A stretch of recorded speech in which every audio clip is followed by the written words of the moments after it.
Hey everyone, my name's Damaris and I am a potter, ceramicist, however you want to call it. Today we're going to be chatting about markets and things that you might need or want to consider when you are going to go to a market, either for the first time or maybe you've been to a few markets selling your products and you're wanting to kind of level up. And yeah, I have 5 tips or things that maybe you want to consider for your next market or first market. First of all, I want to preface that these are not mandatory. I wouldn't say you have to have these things that I'm about to talk about, but they can make you feel really prepared and help you feel ready and enjoying more of your experience with a market. And I've done quite a few markets in the last 3 or 4 years, and I would like to say that I've pretty much perfected, for me and what I sell, which is pottery, my setup and the things that I bring, how I plan for my markets, and I feel pretty successful. And I've even had other vendors at markets comment on my setup.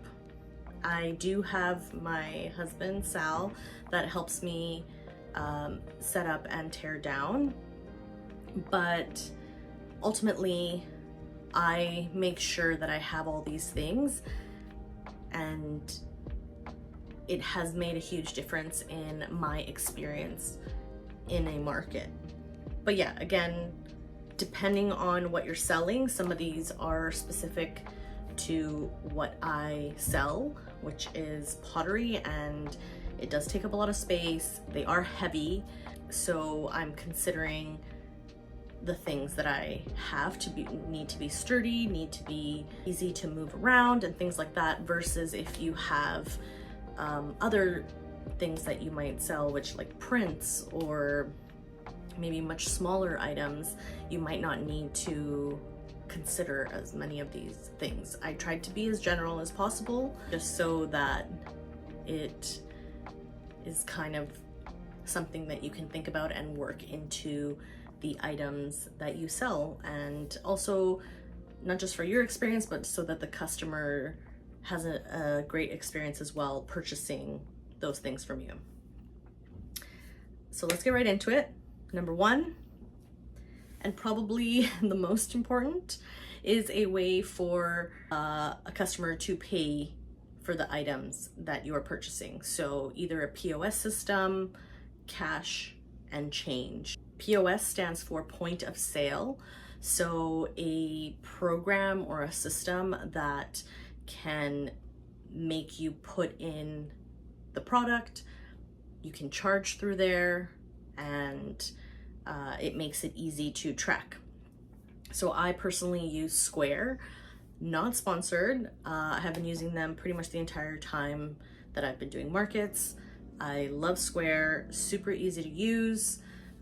Their platform that I use on my iPad, but you can also have it on your phone, is really user-friendly, very beginner-friendly. I'm able to customize my items either by color coding, or you can do it by photos as well, depending on what you're selling. And the transaction process is so easy as well. I can just press a button. They can either pay with a credit card, debit, or cash, and it just makes the whole experience for myself in the transaction part easy, and for the customer as well. It just gives more options than just using cash. Obviously cash is great. In this way, it just gives another option for a customer to buy your product, because not everyone carries cash. And one of the main things that I love about Square is that I can track what I'm selling, so I can see how much of something I've sold for the future and what my best sellers are. And also I can see when the peak of my sales are. I can go back a year before. So I just did a market this past weekend, so I could see what I did last year in the same market versus this year. And so that helps me to really plan ahead for markets in general and what I feel things are selling, what's not selling, etc. So yeah, it's a great system. Highly recommend. If you are thinking about using Square, you do have to pay for it monthly, but I find that for the amount of markets that I do, it is worth it. I feel like if you're only doing a few markets a year, then maybe it doesn't make sense for you to buy that on a monthly basis. Sorry, that's my dog. But if you are going to be doing a lot of markets, I highly recommend Square. Second would be pricing in general. So before even heading to a market, knowing how much your items are going to cost in size, weight, whatever. You want to know that for yourself ahead of time and not try to come up with the price in the moment. Sometimes you're going to be busy dealing with a few customers, especially if you're by yourself. You want the customer to also be able to visibly see your prices, either on your table or however you're displaying. That can be a little sticker. I made these little price tag things, and I just got that from the dollar store. I glued them together. A lot of people have commented that it's super cute, and I literally just wrote with a Sharpie on it. Super easy, but makes it unique. It's visible, and I do think that that makes your life easier as a vendor and will help a customer have a good experience purchasing and kind of seeing what you're selling and how much it's worth. With saying that as well, I know it's hard sometimes to find how much you want to sell your things for. What is the value of my time and effort that I've put into this product, and is that showcased when I'm selling the product? I do try to be mindful of how much I sell my pieces. I do try to make it accessible for everyone to purchase pottery because it's usually quite expensive, but at the same time, I still want to be paid for my work. So you gotta value your time and the effort that you've put into your art and your work, whether you make it yourself or you purchase it and put things together. Like it's a lot of work to be at a market and to sell your product. So don't sell yourself short. Make sure that you make it worth your time to be there, because a lot of the time you are paying to be at a market. So you want to make sure that you at least make that money back if possible. Okay, number 3 is your setup. So this is probably my favorite part of the whole process.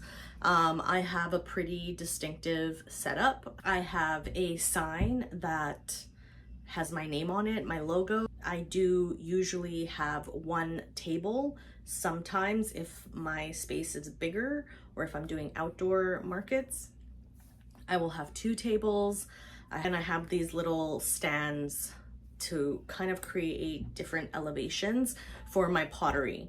You don't need to have all these things, of course. Your stands can be very simple and can still be super effective depending on what you're selling. I do find that, and even other customers and vendors have said to me, that it is very distinctive and that they can recognize me when they see me again at different markets. Not just my logo or my branding, but the colors, the way that I set up my table. And I think that it's super important to be creative with this part of your setup, because you are selling yourself, you're selling your product. People get to see you and talk to you face to face versus just online or through social media. So this is a fun way that you can be creative, put yourself out there, really showcase your work in a different light, or even changing that up every time you have a market is always fun. I do usually have like staple things. My display that's a little horseshoe shape and my sign are probably the 2 things that I always have. Then on top of that, I might have other signage. I have my business cards, and then those other kind of layered wooden displays. Sometimes I bring plants just to, or flowers to put in the vase that I've made. just to show a little bit more variety, a little more color. Yeah, I would say play around with it, have fun. It just makes your stand so much more unique and distinctive, memorable. You're gonna be memorable because of it, and your stand's just gonna be memorable and be visible anywhere you go.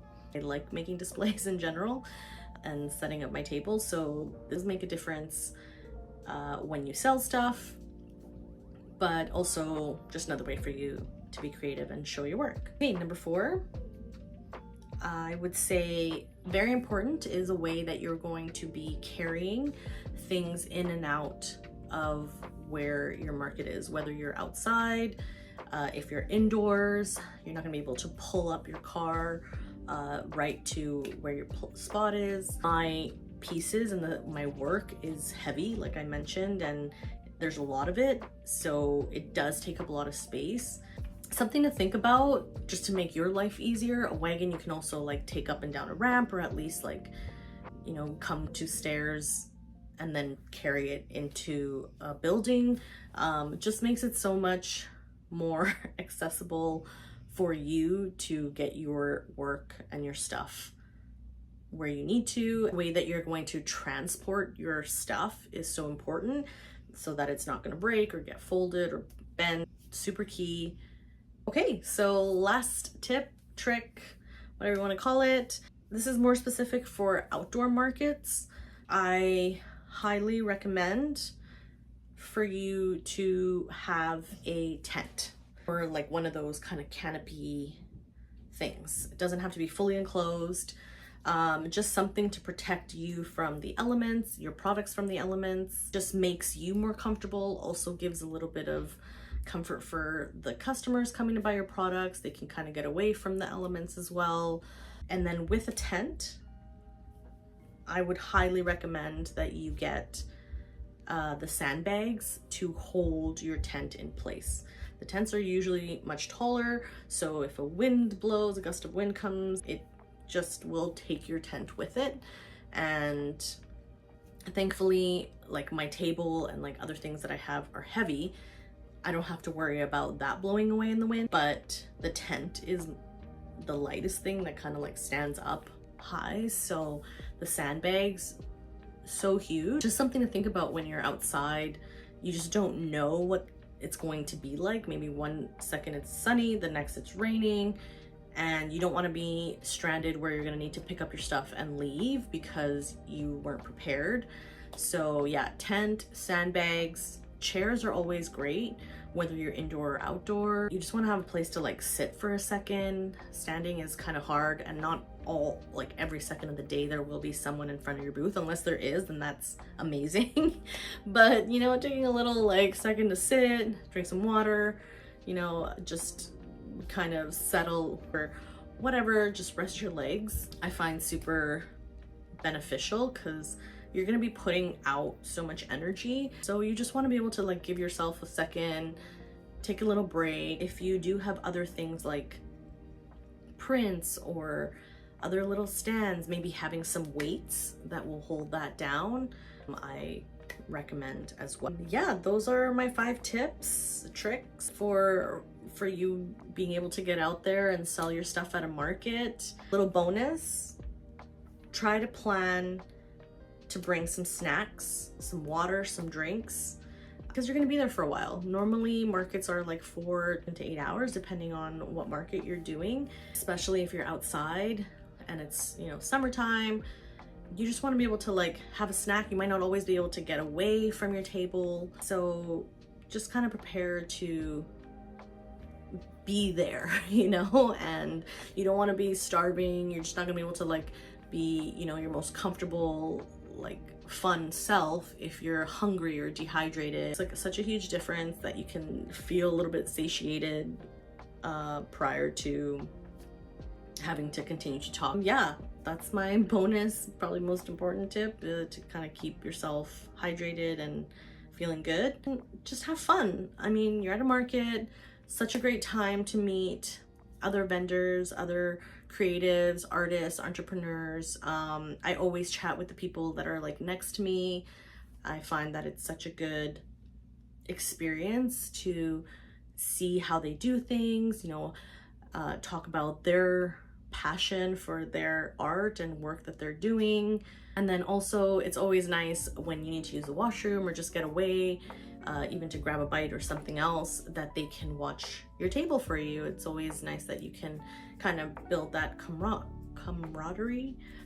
I just like, I enjoy, that's probably one of my favorite parts, is to be able to chat with other vendors, and then you get to see them, you know, if they go to the same places to do markets, you get to see them often and catch up and be like, how have they been and their work and what they've been working on. It makes me more passionate about what I'm doing, and you know, I want to keep doing that and keep showing up, because I see how much other people are working hard in their area and their passion. So just have fun. Hopefully have an amazing first, second, third, fourth, fifth market. I hope these tips were helpful for you. If you have any other questions, or if you have other tips to share with other people, please leave it in the comment section below. I'm sure there are a lot of firsts for people, and I want this to be a space that we can share ideas or thoughts, and continue to support each other in our little pottery community. I hope you have an amazing day, and we'll see you in the next one. Bye.